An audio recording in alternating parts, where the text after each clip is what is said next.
We have to be careful how much we are prepared to allegorize the narratives in the Torah.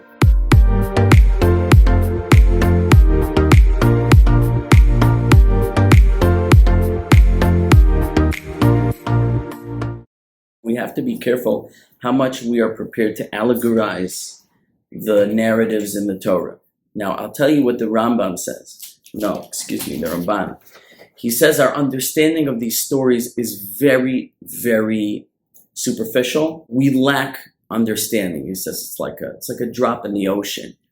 And really, the Ramban questions altogether why these stories are even in the Torah, because reading them on a literal level, we don't really know, I'm paraphrasing, what really happened, okay? But we're given some kind of symbolism to understand it, but it's really, we're not getting what really happened.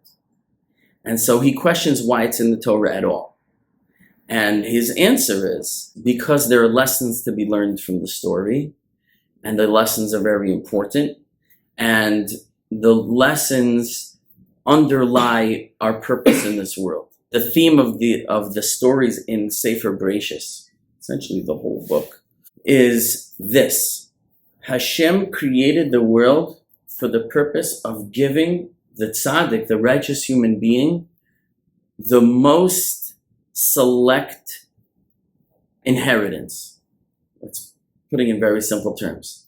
And so Adam, the first man, is put into a perfect place. And when he sins, he loses it. And then mankind sins and they have to be taken off of the earth, with the exception of Noah, who's righteous, so he inherits the earth. And then Avram, from those descendants, is righteous, so he inherits Eretz Yisrael, and so on. That Hashem is kind of focusing on the righteous person. And the whole purpose of creation was to give a good inheritance to the righteous, right? And so that's what you see from the story of the garden, and from the story of the flood, and from the story of the patriarchs, etc., and so on. We have to understand that on a deeper level. But he says because that theme underlies our whole purpose of being here, so therefore it was worthwhile to tell those stories, even though, again, I'm paraphrasing, we have no idea what really went on.